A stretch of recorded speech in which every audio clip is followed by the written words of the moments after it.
Assalamualaikum warahmatullahi wabarakatuh. Perkenalkan, kami dari kelompok 4. Di sini kami akan mempresentasikan hasil diskusi kami, dan kami di sini akan mempresentasikan tentang pengendalian hama penyakit pada tanaman hias bonsai. Sebelumnya, perkenalkan anggota dari kelompok 4, yaitu Sulistianto, saya sendiri sebagai moderator. Selanjutnya ada Nadia Ardiani, Haulina Sari, Reni Romaitu Siregar, dan Suci Ramadhani yang nantinya akan memaparkan hasil-hasil presentasi. Sebelum kita membahas lebih lanjut tentang pengendalian hama penyakit pada tanaman bonsai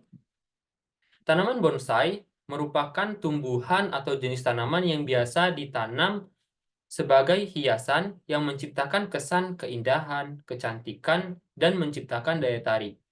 Dan tanaman bonsai ini merupakan tanaman yang dikerdilkan dan biasanya bisa ditanam di dalam sebuah pot dan digunakan untuk menghiasi perkarangan atau halaman rumah.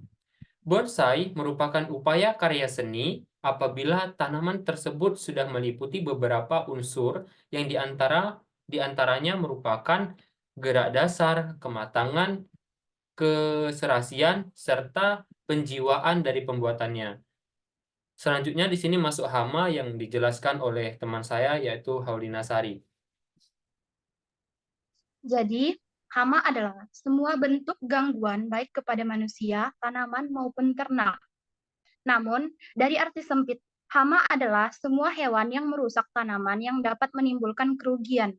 Jadi, apabila ada seekor hewan pada tanaman namun tidak menimbulkan kerugian, maka hewan tersebut tidak termasuk hama. Hama yang merusak tanaman dapat dilihat secara jelas dari bekasnya, seperti gerakan, gerekan, atau gigitan.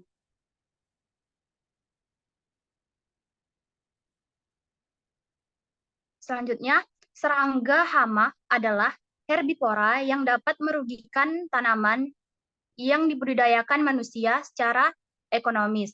Akibat serangga-serangga hama, produktivitas tanaman menurun, baik kualitas maupun kuantitasnya.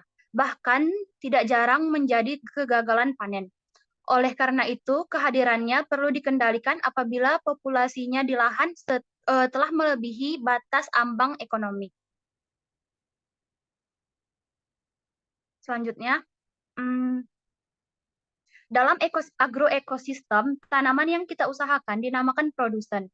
Sedangkan herbivora yang makan tanaman dinamakan konsumen pertama. Sedangkan karnivora yang makan konsumen pertama adalah konsumen kedua. Baik, selanjutnya adalah tungau. Tungau adalah hewan yang berukuran kecil atau tungkai 8 dan merupakan subordo dari Acarina. Perlu diketahui bahwa tungau berbeda dengan kutu. Walaupun tungau dan kutu memiliki ukuran yang sama-sama kecil, akan tetapi mereka berbeda. Kutu itu sendiri lebih dimasukkan atau dikategorikan sebagai serangga atau insekta, sedangkan tungau lebih didekatkan atau dikategorikan seperti laba-laba. Hama nematoda itu berbentuk memanjang seperti tabung, dan kadang-kadang itu seperti kumparan yang dapat bergerak seperti ular. Nematoda yang menyebabkan kerusakan pada tanaman hampir semuanya hidup di dalam tanah, baik yang hidup bebas di dalam tanah bagian luar, luar akar, maupun di luar batang dan dalam tanah. Bahkan ada beberapa parasit yang hidupnya bersifat menetap di dalam akar dan batang. Terus penyakit. Di sini penyakit tanaman itu ada virus, bakteri, jamur, nematoda, virus mosaik, kuning, keriting, penyakit layu bakteri, busuk lunak, penyakit karet daun atau gosong, dan penyakit puru akar. Penyakit tanaman adalah suatu rangkaian proses fisiologis yang merugikan, yang berakibat pada pertumbuhan yang abnormal atau penyimpangan-penyimpangan pertumbuhan tanaman atau bagian-bagian tertentu tanaman. Penyakit tanaman adalah kondisi di mana sel dan jaringan tanaman ini tidak berfungsi secara normal yang ditimbulkan karena gangguan secara terus-menerus oleh agen patogen atau faktor lingkungan dan akan menghasilkan perkembangan gejala.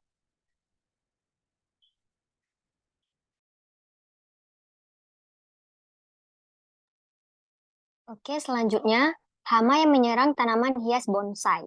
Serangga skala adalah serangga kecil penghisap getah yang dapat berdampak buruk pada kesehatan dan penampilan pohon bonsai. Serangga sisik biasanya memakan getah pohon bonsai, mengurus nutrisi dan kelembapan penting. Hal ini menyebabkan pertumbuhan daun biru dan menguning.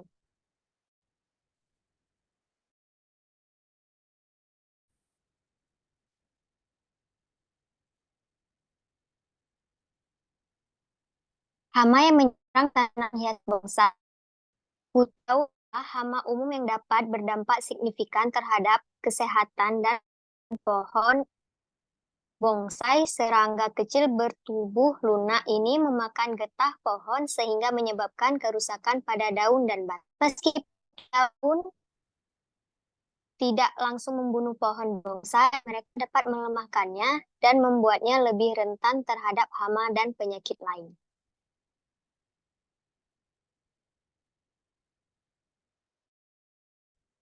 Selanjutnya ada tungau laba-laba.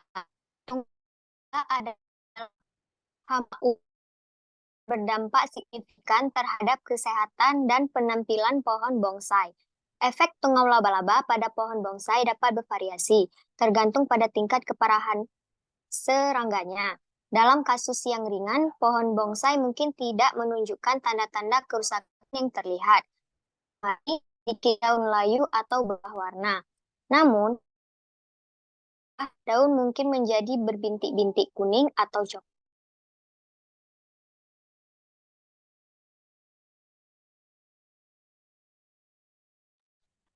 Selanjutnya ada kutu putih atau serangga tepung.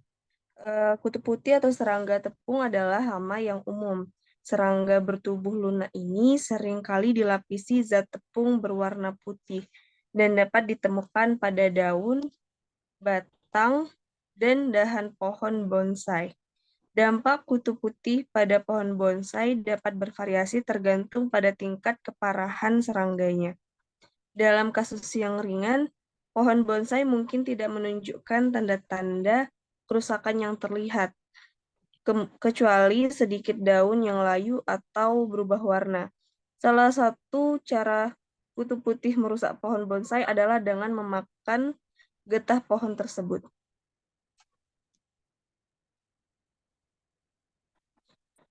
Adapun penyakit yang sering secara umum menyerang tanaman hias bonsai adalah seperti infeksi jamur. Tanaman bonsai rentan terhadap penyakit jamur seperti busuk akar, embun tepung, dan bercak daun. Penyakit-penyakit ini seringkali disebabkan oleh kelembapan yang berlebihan, sirkulasi udara yang buruk, dan tingkat kelembapan yang tinggi. Infeksi bakteri, penyakit bakteri dapat menyerang tanaman bonsai, yang dimana menyebabkan gejala seperti bercak daun, layu, dan kanker batang. Penyakit virus dapat menginfeksi tanaman bonsai, menyebabkan pertumbuhan terhambat, daun berubah bentuk, dan bintik-bintik atau perubahan warna.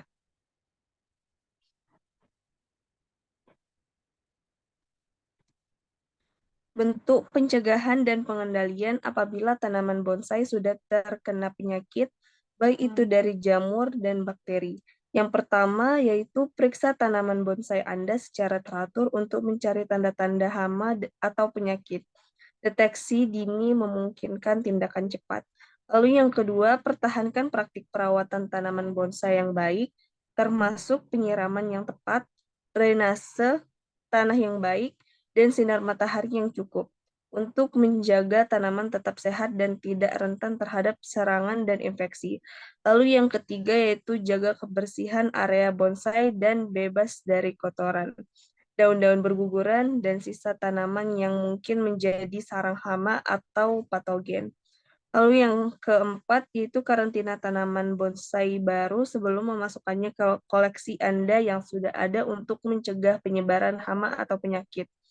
Yang kelima yaitu jika terdapat hama, pertimbangkan untuk menggunakan insektisida yang ditargetkan atau metode pengendalian hama alami yang sesuai untuk spesies hama tertentu. Ikuti instruksi dengan hati-hati untuk memastikan keamanan dan efektivitas pengobatan.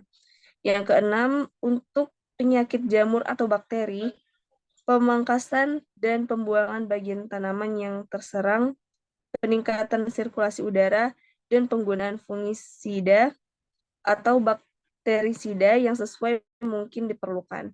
Lalu yang terakhir, yang ketujuh, yaitu jika masalah berlanjut atau memburuk, konsultasikan dengan spesialis bonsai atau ahli hortikultura setempat untuk mendapatkan saran dan panduan khusus yang disesuaikan dengan tanaman bonsai Anda dan kondisi setempat. Baiklah, saya kembalikan kepada moderator.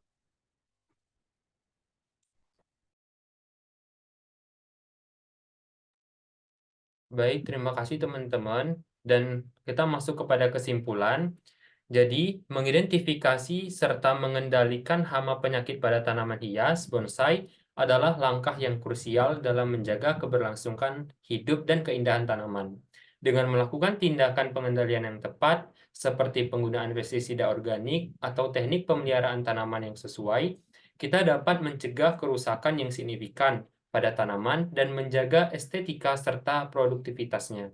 Dengan demikian, mengidentifikasi dan mengendalikan hama serta penyakit pada tanaman hias bonsai bukan hanya penting untuk kesehatan tanaman itu sendiri, tetapi juga untuk memastikan kesenangan dan kepuasan bagi para penggemar dan pecinta tanaman bonsai. Mungkin sekian presentasi dari kami. Mohon maaf atas kekurangannya. Kami tutup. Wabillahi taufiq wa hidayah. Wassalamualaikum warahmatullahi wabarakatuh.